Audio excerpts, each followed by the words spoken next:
dapat berkumpul pada hari ini untuk kegiatan ulun, yaitu menyebarkan pemahaman dan penerapan pengalaman budaya positif.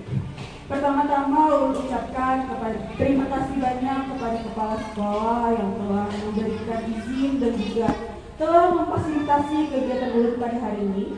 Dan terima kasih banyak kepada ibu bapak guru yang berkenan pada acara hari ini. Nah, untuk menghemat waktu, saya akan langsung masuk ke dalam materi, yaitu menyebarkan pemahaman dan penerapan pengalaman budaya positif. Pertama-tama, ulun memperkenalkan diri terlebih dahulu. Nama ulun Mahmuda. Di sini ulun sebagai calon guru penggerak angkatan 11 akan menyebarkan pemahaman dan penerapan budaya positif. Yang pertama yang kita bahas adalah budaya positif. Dalam pemikiran Bung Hendian, apa yang dimaksud dengan budaya positif? Adakah yang tahu apakah itu budaya positif? Budaya yang baik. Iya, budaya yang baik. Adakah yang lain lagi? Iya, kita sekarang masuk ke pemahamannya. Budaya positif merupakan perwujudan dari nilai-nilai atau keyakinan universal yang diterapkan di sekolah. Budaya positif dapat mendorong murid untuk mampu berpikir, bertindak sebagai proses memerdekakan dirinya sehingga murid mampu mandiri dan bertanggung jawab. Universal di sini maksudnya adalah keseluruhannya, menyeluruh. Lalu budaya positif dibuat melalui kesepakatan bersama antara guru dan juga siswa. Tujuannya agar siswa bisa menjalankan nilai-nilai dengan penuh tanggung jawab dan juga tanpa paksaan. Yang berikutnya, konsep inti budaya positif terdiri dari beberapa bagian. Yang pertama adalah perubahan paradigma belajar. Yang kedua adalah disiplin positif. Yang ketiga, nilai-nilai kebajikan. Keempat, kebutuhan dasar manusia. Lalu yang kelima, motivasi perilaku manusia. Keenam, posisi kontrol guru. 7, keyakinan kelas. Dan 8 adalah segitiga restitusi. Yang pertama yang kita bahas adalah perubahan paradigma belajar. Di sini pembelajaran dengan paradigma baru. Pembelajaran dengan paradigma baru merupakan pembelajaran yang dirancang berdasarkan prinsip pembelajaran berdiferensiasi. Pembelajaran berdiferensiasi adalah metode pengajaran yang berusaha untuk mengakomodasi perbedaan individu siswa dalam belajar, seperti kesiapannya, minatnya, potensinya, dan gaya belajar anak tersebut, sehingga para peserta didik dapat belajar sesuai dengan kebutuhannya berdasarkan tahap perkembangannya sesuai dengan teori psikologi modern untuk mewujudkan profil pelajar Pancasila. Nah, profil pelajar Pancasila kita ada apa aja Bapak Ibu? Yang pertama ada beriman dan bertakwa. Iya, beriman dan bertakwa kepada Tuhan Yang Maha Esa. Lalu ada apa lagi? Berakhlak mulia. Lalu bernalar kritis, kreatif, bergotong royong, mandiri. Itu tadi adalah profil pelajar Pancasila. Di sini pembelajaran paradigma baru memfokuskan peserta didik sebagai pusat dalam kegiatan pembelajaran. Jadi dalam pembelajarannya ada guru lagi yang menjadi pusat dari pengetahuan anak-anak, tetapi guru cuma memfasilitasi anak-anak dalam pembelajaran, sedangkan anak-anak sebagai titik pusatnya dalam pembelajaran. Dalam pembelajaran paradigma baru, penerapan profil pelajar Pancasila sebagai acuan kebijakan sistem pendidikan yang di dalamnya memiliki 6 kompetensi.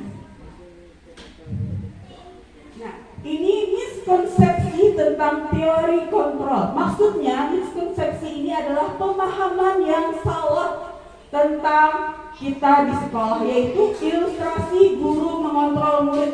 Yang di depan adalah murid kita, yang di belakang adalah kita. Jadi kita nih kayak mengontrol anak. Lalu ilusi bahwa semua penguatan itu positif dan bermanfaat. Lalu ada juga ilusi bahwa kritik yang membuat rasa bersalah mampu menguatkan karakter peserta didik. Berikutnya ilustrasi bahwa orang dewasa berhak memaksa anak-anak dalam pemahamannya. Ini yang salah. Lalu berikutnya kita mengubah paradigma stimulus respon ke pendekatan teori kontrol. Yang stimulus respon biasanya realitasnya kebutuhan kita sama, sedangkan untuk teori kontrolnya realitas kebutuhan kita berbeda. Lalu untuk semua orang melihat hal yang sama, teori kontrolnya setiap orang memiliki gambaran berbeda. Artinya kan kita ini ada sama, misalnya Ulun lawan Ibu Isit mempunyai pandangan berbeda di dalam bagaimana di dalam kelas menerapkan kedisiplinan murid. Lalu kita mencoba stimulus responnya, kita mencoba mengubah orang agar pandangan sama dengan kita.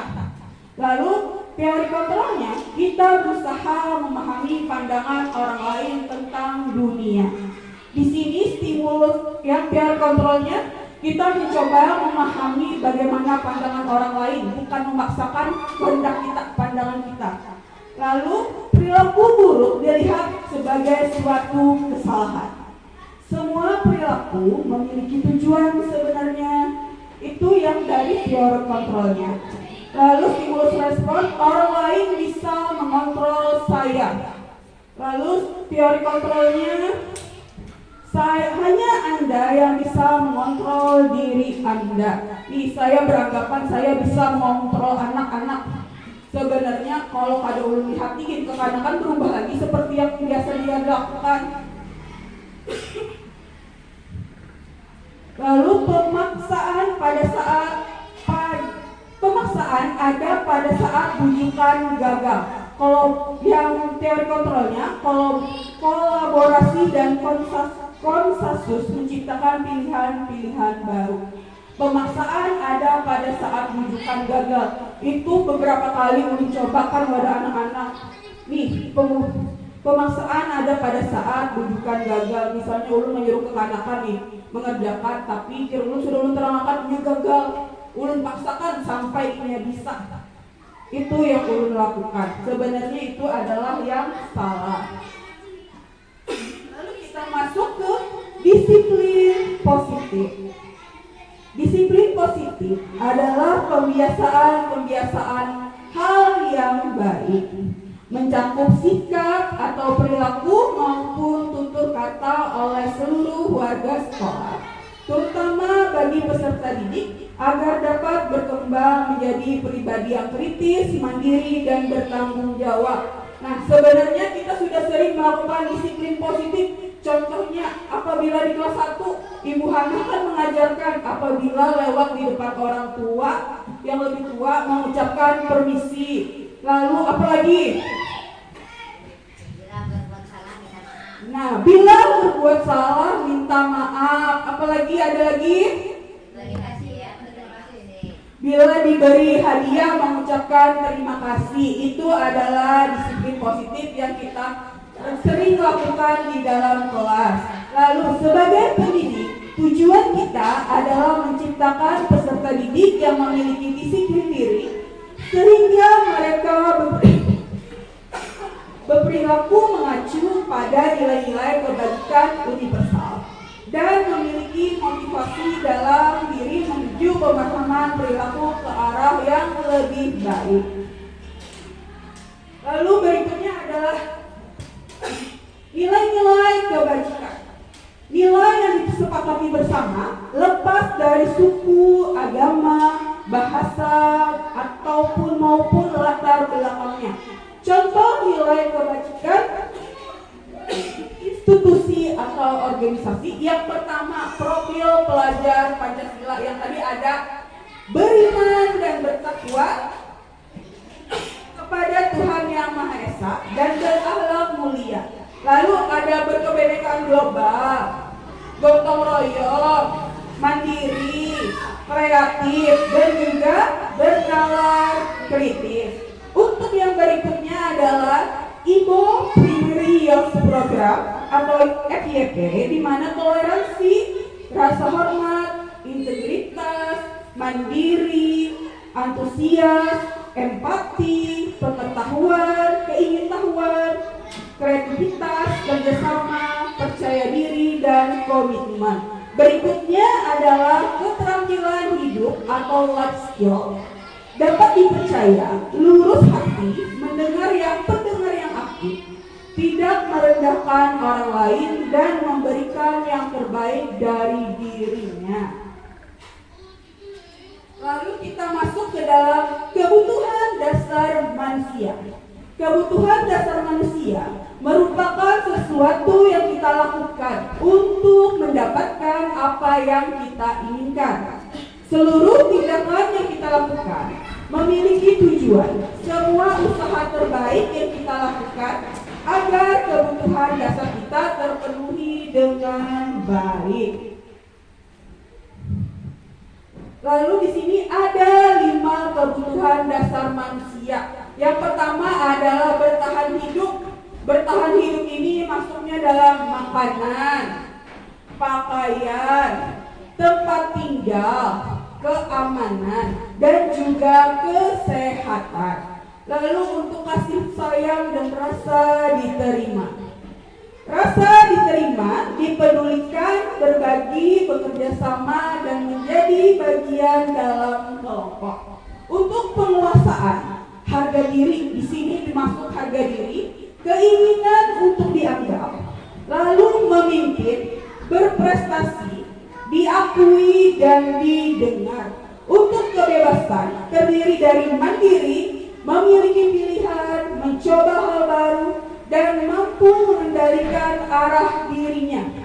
Untuk kesenangan, ini biasanya dimiliki oleh anak-anak ataupun orang dewasa, di mana mereka memerlukan bermain, humor, antusias, dan tertawa.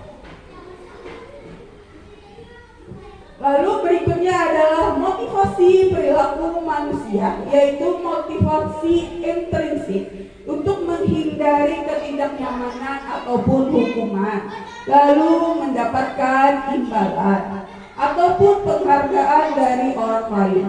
Lalu untuk menjadi orang yang mereka inginkan dan menghargai diri sendiri dengan nilai-nilai yang mereka percayai. Berikutnya adalah di sini adalah hukuman, di mana masuk dalam hukuman itu adalah tidak terencana ataupun tiba-tiba. Lalu murid tidak tahu apa yang akan terjadi. Bersifat satu arah, maksudnya bersifat satu arah di sini adalah guru yang menentukan hukuman apa yang akan didapatkan oleh anak. Lalu berupa hukuman fisik ataupun hukuman psikis. Fisik di sini bisa berupa kita suruh berlari mengelilingi lapangan. Kalau psikis ini ucapan-ucapan yang kita sering ucapkan kepada anak yang tidak baik. Lalu untuk konsekuensi terencana atau disepakati sesuai dengan peraturan. Murid tetap dibuat tidak nyaman. Sikap guru selalu memonitor murid. Untuk restitusi, proses menciptakan kondisi bagi murid untuk memperbaiki kesalahan.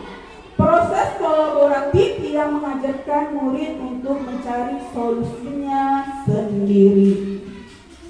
Berikutnya ini adalah 5 posisi kontrol guru. Di sini ada penghukum, lalu pembuat rasa bersalah, ada teman, ada pemantau, dan juga ada manajer. Berikutnya kita bahas tentang penghukum. Seorang penghukum biasanya menggunakan hukuman fisik maupun verbal. Orang-orang yang menjalankan posisi penghukum senantiasa mengatakan bahwa sekolah memerlukan sistem atau alat yang dapat menekan murid-murid lebih dalam lagi.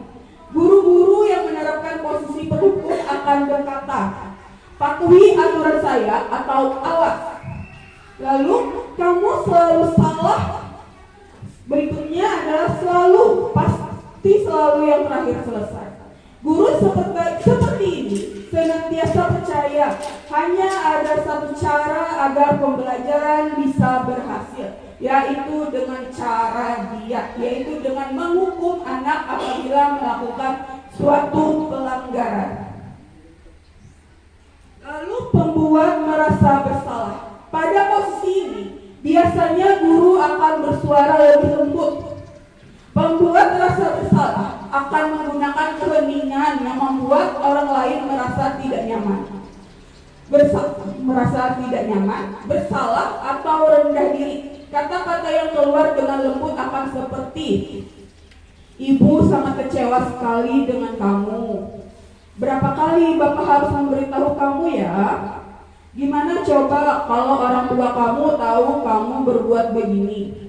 Ini adalah sering yang ulun terapkan di dalam kelas, yaitu membuat anak-anak merasa bersalah sehingga mereka fokus dalam kegiatan belajar mereka. Sebenarnya itu adalah posisi kontrol yang salah. Di posisi ini, murid akan memiliki penilaian diri yang buruk tentang diri mereka. Mereka merasa tidak berharga dan telah mengecewakan orang-orang yang disayanginya. Teman, di sini guru pada posisi ini tidak akan menyakiti murid, namun akan tetap berupaya mengontrol murid melalui persuasi. Posisi teman pada guru bisa negatif ataupun positif. Positif di sini berupa hubungan baik yang terjalin antara guru dan murid. Guru di posisi teman menggunakan hubungan dan humor untuk mempengaruhi seseorang. Mereka akan berkata, "Ayo bantulah demi Bapak ya." Lalu, "Ayo ingat tidak bantuan Bapak selama ini." Lalu, "Ya sudah, kali ini tidak apa-apa, nanti Ibu bantu bereskan." Itu biasanya juga sering kita ucapkan di dalam kelas, yaitu sebagai teman. Guru memposisikan diri sebagai teman. Hal negatif dari posisi teman adalah bila suatu saat kita tidak membantu murid tersebut, akan kecewa dan berkata, "Saya pikir Bapak teman saya." Murid merasa kecewa dan tidak mau lagi berusaha. Hal lain yang ditimbulkan adalah murid hanya akan bertindak untuk satu guru tertentu dan tidak akan untuk guru yang lain. Murid akan tergantung pada guru tersebut. Biasanya anak-anak apabila kita memperlakukan dia sebagai teman, hanya guru itu yang sering ia ajak berbicara. Untuk guru yang lain akan dianggapnya seperti biasa. Lalu untuk pemantau berarti mengawasi. Pada saat kita mengawasi, kita bertanggung jawab atas perilaku orang-orang yang kita awasi.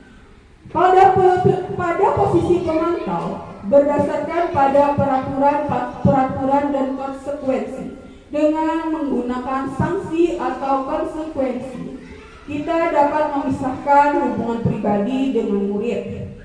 Sebagai seseorang yang menjalankan posisi pemantau, pertanyaan yang diajukan seseorang pemantau yaitu, peraturannya apa?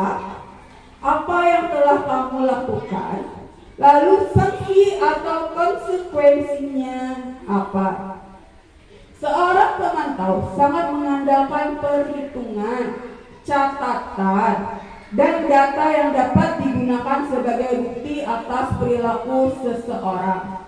Posisi ini akan menggunakan stiker, slip catatan, daftar cek.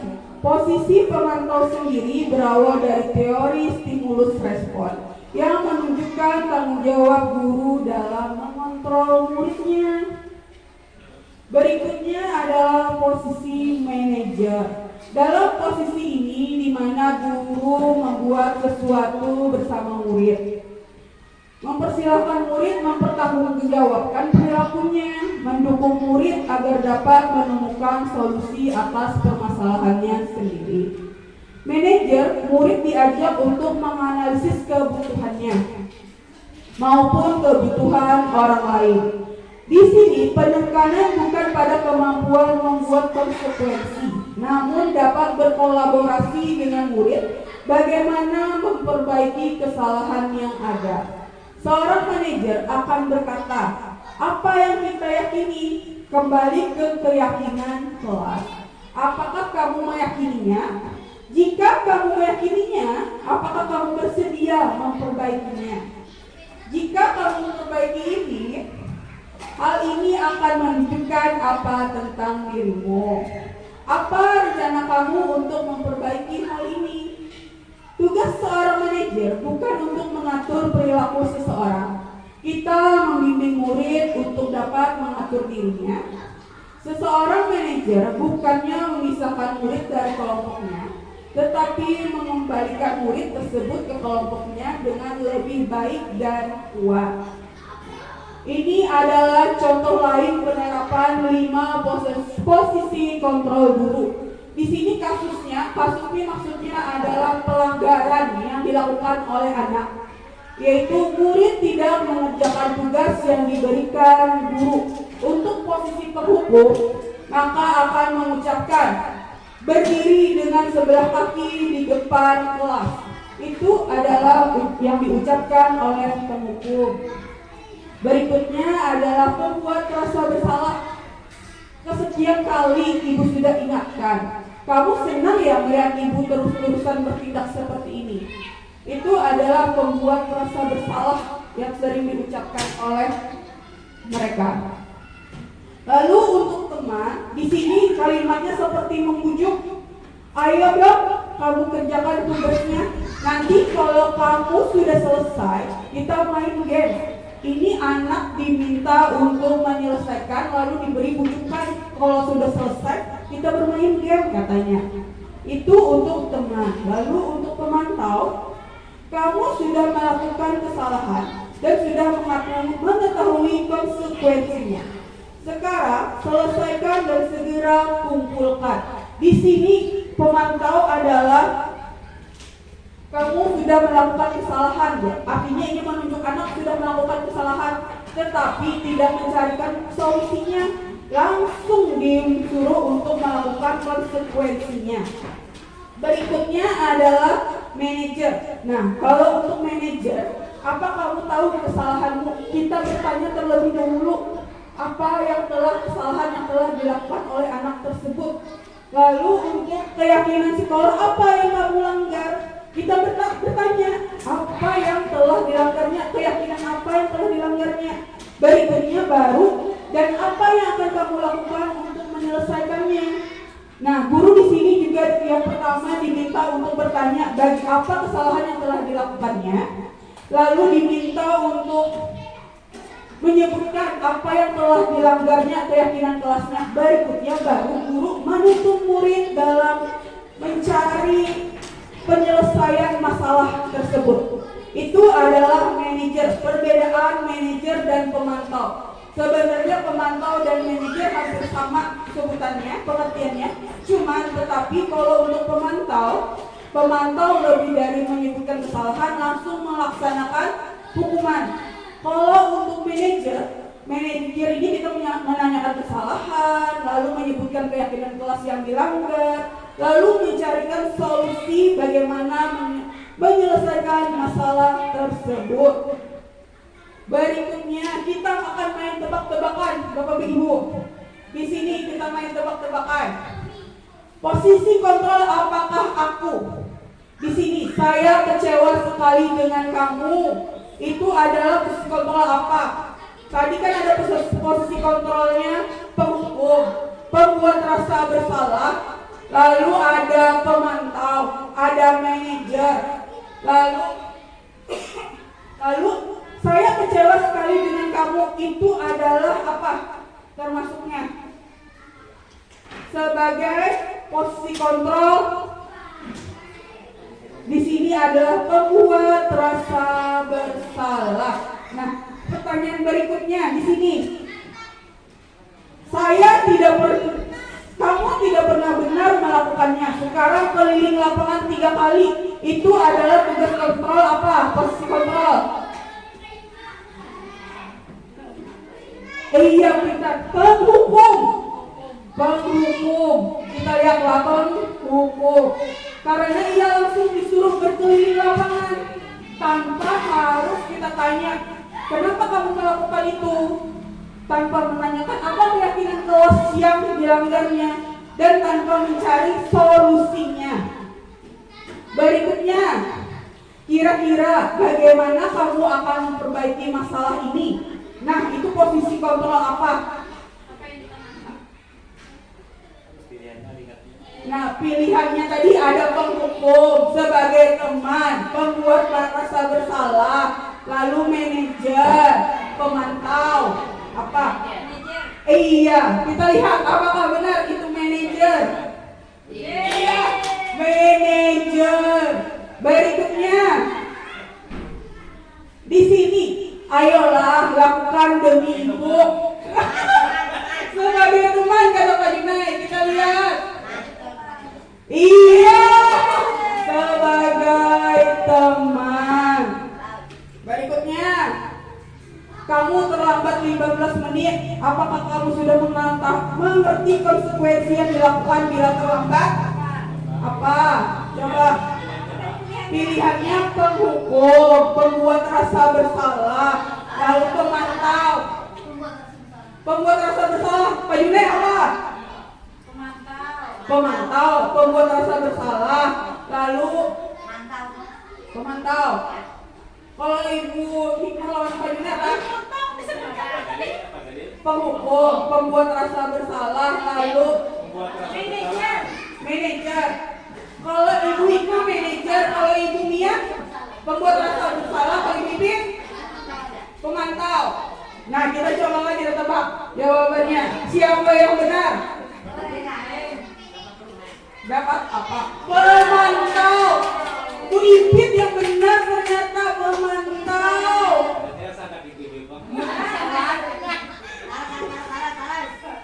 Adalah wajar.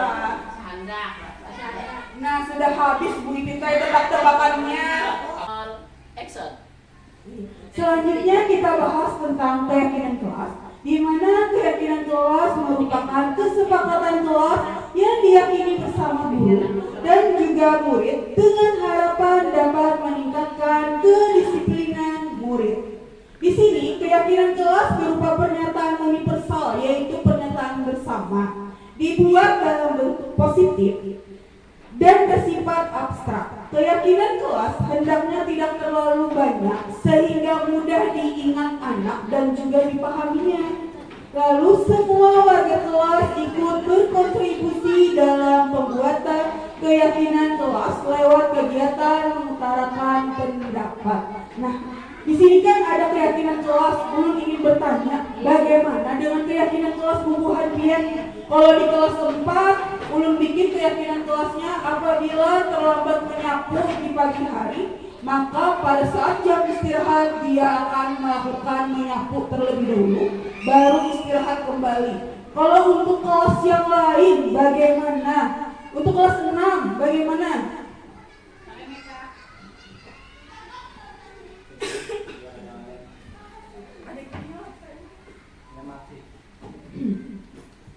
Kalau di kelas 6 ditanya dulu kenapa tidak menyapu.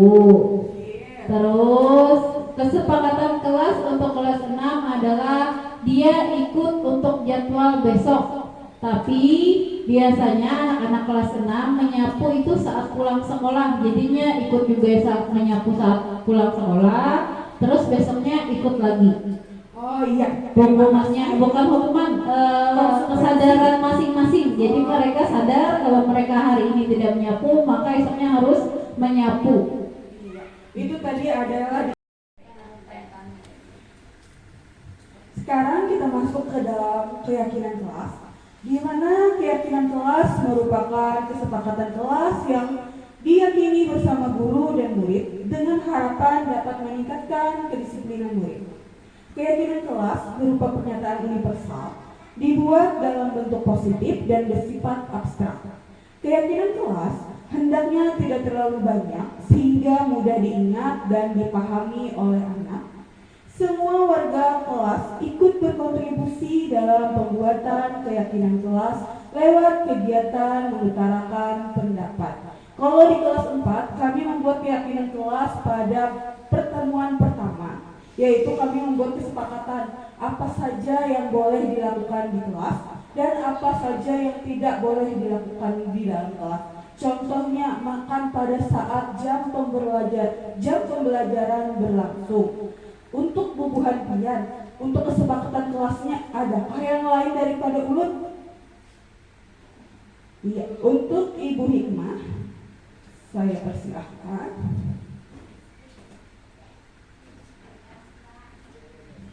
Kalau untuk keyakinan kelas kami, kesepakatannya adalah apabila saat menyapu. Nah, misalkan ada anak yang tidak menyapu pada hari ini misalkan, maka akan dilanjutkan pada besok harinya. Nah, kesepakatannya seperti itu. Kalau dari kelas 6, keyakinan kelas atau kesepakatan kelasnya adalah pada piket menyapu. Nah, piket kebersihan, anak-anak yang mendapatkan jadwal piket hari ini, apabila tidak menyapu atau terlambat ke sekolah dan tidak sempat menyapu, maka mereka harus menyapu kalau tidak saat istirahat, pulang sekolah, atau ikut ke kelompok hari besok. Nah, itu kesepakatan dari kelas 6. Dan ada lagi kesepakatan kami yaitu dalam masuk sekolah jam minimal 15 menit sebelum jam pelajaran dimulai. Iya, terima kasih banyak Ibu Hikmah. Jadi di kelas 6 ada kesepakatan tentang jadwal menyapu dan untuk jadwal masuk ke dalam kelas lebih 15 menit lebih awal daripada jam masuk. Itu untuk kelas 6. Jadi untuk kelas lain atau mata pelajaran lain, untuk mata pelajaran lain seperti Bapak Junai, gimana Bapak Junai? Untuk mata pelajaran.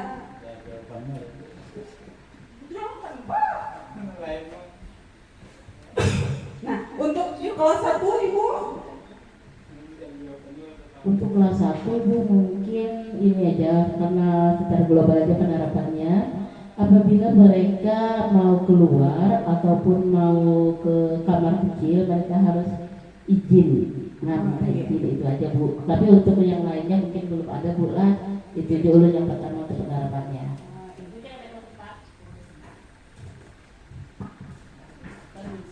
Bisa kelas 2 ada? Oh, untuk kelas 2 menerapkan kejujuran, kesepakatan kelasnya. Untuk masuk dalam kelasnya Pak Bu, misalnya apabila ada yang terlambat nih, adakah konsekuensinya yang didapatkan oleh anak? Apa Ibu konsekuensinya Ibu untuk kalau anaknya datang terlambat?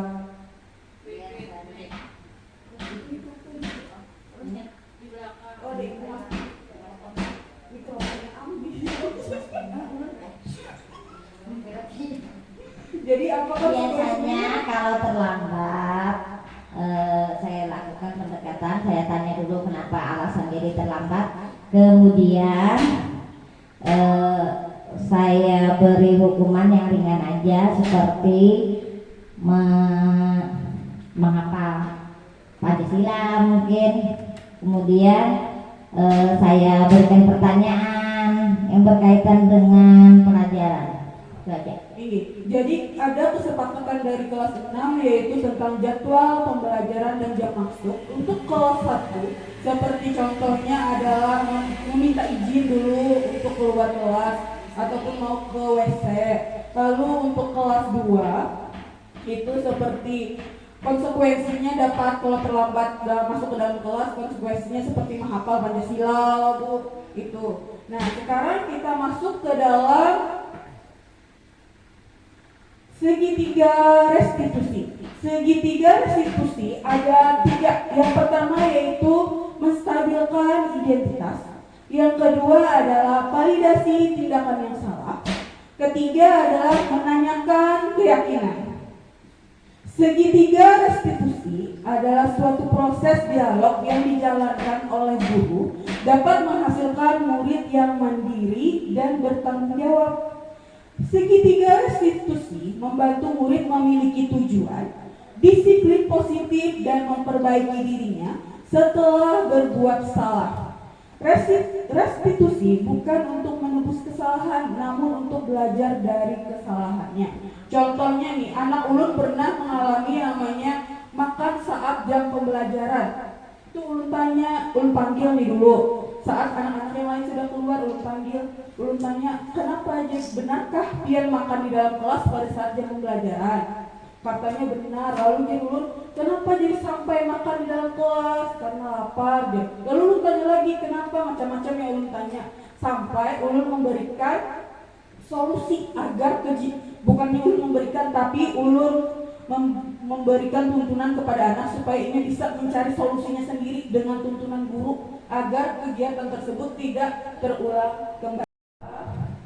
Validasi tindakan yang salah. Kamu pasti punya alasan mengapa melakukan hal tersebut. Lalu padahal kamu bisa melakukan yang lebih buruk dari itu ya. Lalu kamu patut bangga pada dirimu sendiri karena kamu telah melindungi sesuatu yang penting buatmu. Di sini kita kayak mencari alasan kenapa anak itu sampai melanggar peraturan yang telah disepakati. Misalnya nih, ini kan makan di dalam kelas, lalu lu tanya kenapa jadi makan di dalam kelas, lu lapar bu ya. Kenapa jadi sampai makan di dalam kelas lapar, lalu jam berapa kamu masuk dalam kelas sehingga ada sarapan di rumah tuh nah. Jadi kepanakannya ulun bangunnya kesiangan bu ay, gak sempat sarapan di rumah, takutan terlambat ya.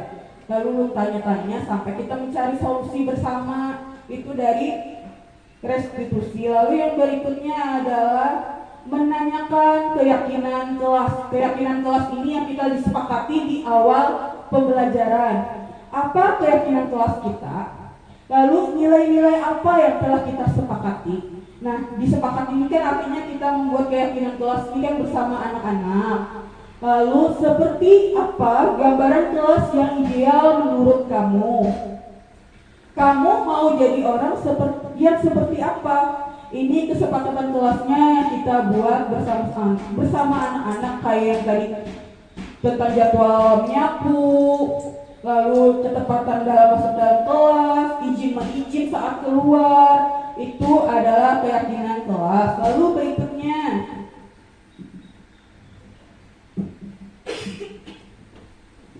ini contoh penerapan segitiga restitusi. Pakat dulu Pak. Kadang mau. Ini adalah contoh penerapan segitiga restitusi yang ulun terapkan di kelas 4 ulun, yaitu dengan ramah, yaitu inya makan pada saat jam pembelajaran. Nah, ulun coba.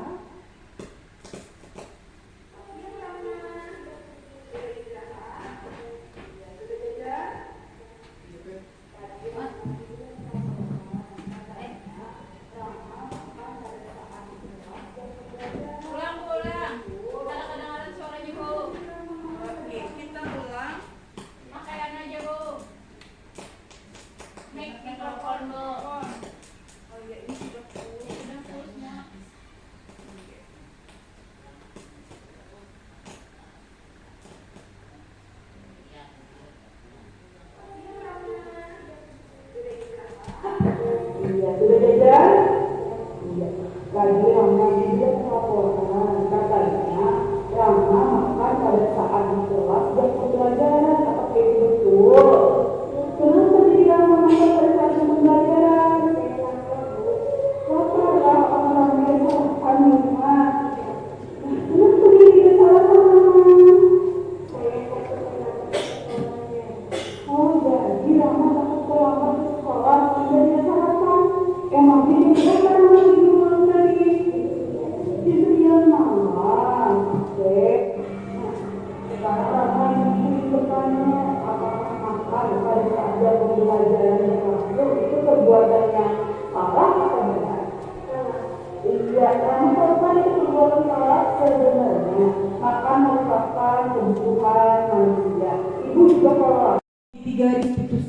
ulun terapkan di kelas 4 yaitu bersama Rama, di mana kasus Rama di sini adalah dia makan pada saat jam pembelajaran.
Karena ini ada ajan, kita stop dulu untuk sementara. Jadi ulun stop dulu, kita tuntukan ajan dulu, baru kita mulai lagi.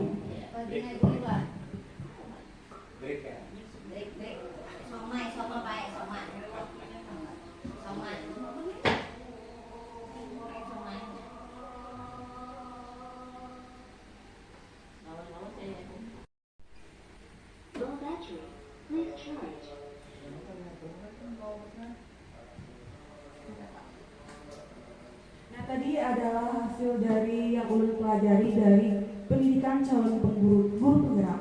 Dari Bu Hantian, adakah yang ingin dipertanyakan atau ditambahkan yang tidak Bu Hantian terlalu mengerti? Apakah ada? Ibu Ipit?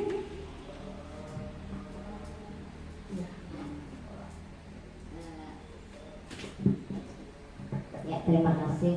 Saya sini ingin menanyakan seputaran tentang stimulus atau stimulus respon antara guru dan murid. Ya, itu aja. Kasih. Sama-sama, ya.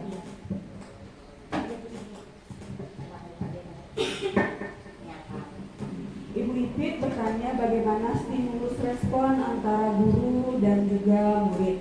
Di sini stimulus responnya contohnya adalah realitas kita yang sama, yaitu guru memaksakan kehendak yang sama kepada setiap murid. Padahal teori kontrolnya, realitanya, responnya atau realitasnya kebutuhan kita berbeda. Lalu semua orang melihat hal yang sama. Di sini stimulusnya kita memaksakan kepada anak bahwa semua orang melihat hal yang sama. Tujuannya yaitu, padahal untuk teori kontrolnya, setiap orang memiliki gambaran yang berbeda. Kita pada bisa memaksakan pandangan ulun lawan Bu Ipit sama tentang ini, ya. Padahal tidak bisa dipaksakan.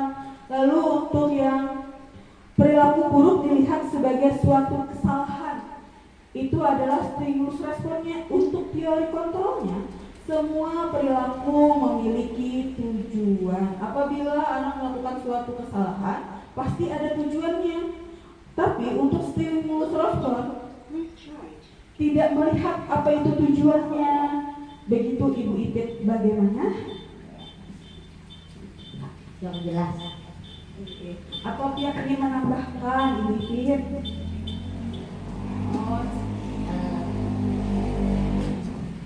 untuk jawaban Ibu Mahmuda sudah cukup jelas. Yang saya ketahui sih stimulus respon itu berkaitan sekali dengan hubungan antara rangsangan dari murid dan guru yang menuju ke arah yang positif. Tadi sudah bagus dan penjelasannya saya sudah cukup mengerti, itu aja. Terima kasih banyak Ibu Ipit. Lalu adakah lagi yang ingin bertanya atau ingin menambahkan dari jawaban Ulun kepada Bu Ipit supaya lebih memperjelas jawabannya? Ada?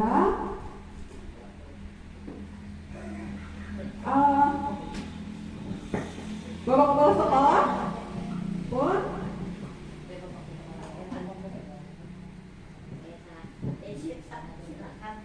Iya Pak, silakan Pak. Ya, terima kasih Bu Muda Iya. untuk kesempatan. Saya sedikit menanggapi dan mungkin bertanya masalah pemberian hukuman terhadap siswa yang melanggar semacam aturan seperti yang ditayangkan tadi, yaitu makan saat belajar. Jadi memberikan teguran terhadap siswa tadinya. Terusnya setelah dilakukan semacam respon dan masukan terhadap siswa tadi, terusnya setelah beberapa hari kemudian bagaimana tanggapan anak dan respon anak terhadap yang dilakukan oleh Bu Muda tadi. Itu saja yang ditanyakan. Terima kasih. Terima kasih banyak Bapak Kepala Sekolah. Di sini tadi kan Ulun ada video bagaimana cara Ulun menanggapi bagaimana Rama melanggar peraturan atau keyakinan kelas yang telah kami buat di dalam kelas. Yaitu di akhir video Ulun ada memberikan sebuah panduan atau tuntunan bagaimana untuk Rama mencari sendiri solusi agar kejadian tersebut tidak terulang kembali. Seperti yang contohnya Rama, yaitu tidur lebih cepat agar tidak terlambat saat pergi ke sekolah. Lalu karena tidak terlambat bangun, maka dapat makan di sekolah, makan di rumah, sehingga tidak terjadi lagi. Soalnya kan kegiatan yang Rama lakukan ini, ia datang ke sekolah, lalu pembelajaran dimulai, dia tiba-tiba makan, alasannya lapar. Jadi untuk respon Ulun beri panggil Rama pada selesai jam istirahat. Jadi Ulun panggil Rama, Ulun tanyakan, kenapa jadi sampai ini melanggar seperti itu? Karena lapar katanya. Lalu Ulun tanya lagi, karena takut datang terlambat ke sekolah, makanya tidak sarapan di rumah.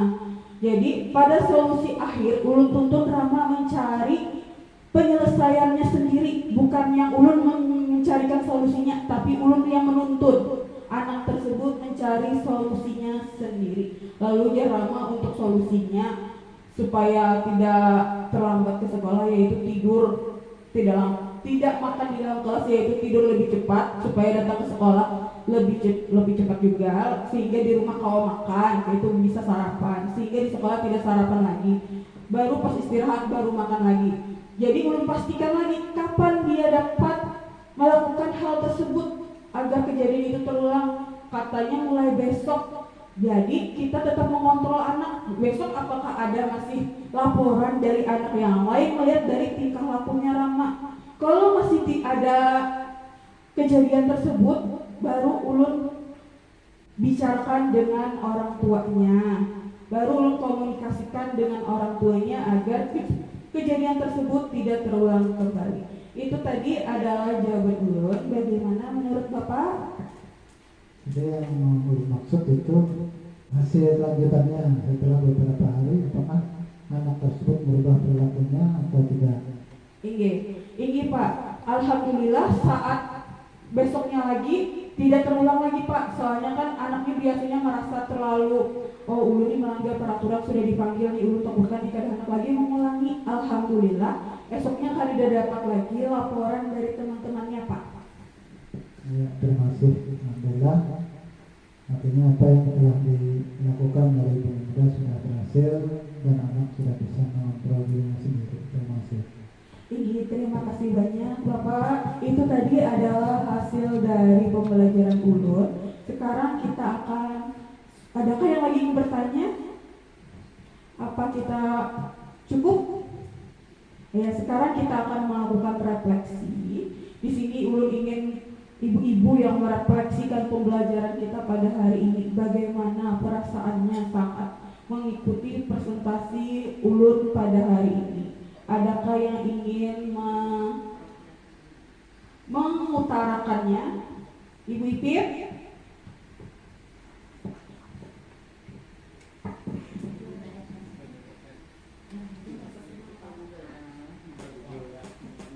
Refleksinya saya sangat senang dan merasa cukup memberikan manfaat bagi saya karena ada tindak lanjut apabila anak melanggar suatu peraturan yang ada di sekolah, kemudian ditegaskan lagi dengan tindakan konsekuensinya apabila melanggar lagi. Sekolah harus menerapkan sanksi sesuai dengan aturan yang berlaku.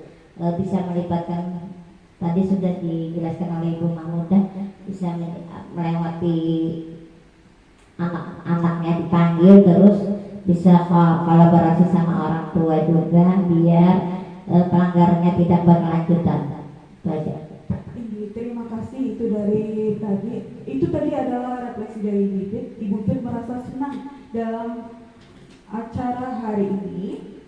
Lalu penutup kita, sebelum ulun akhiri, ulun akan membacakan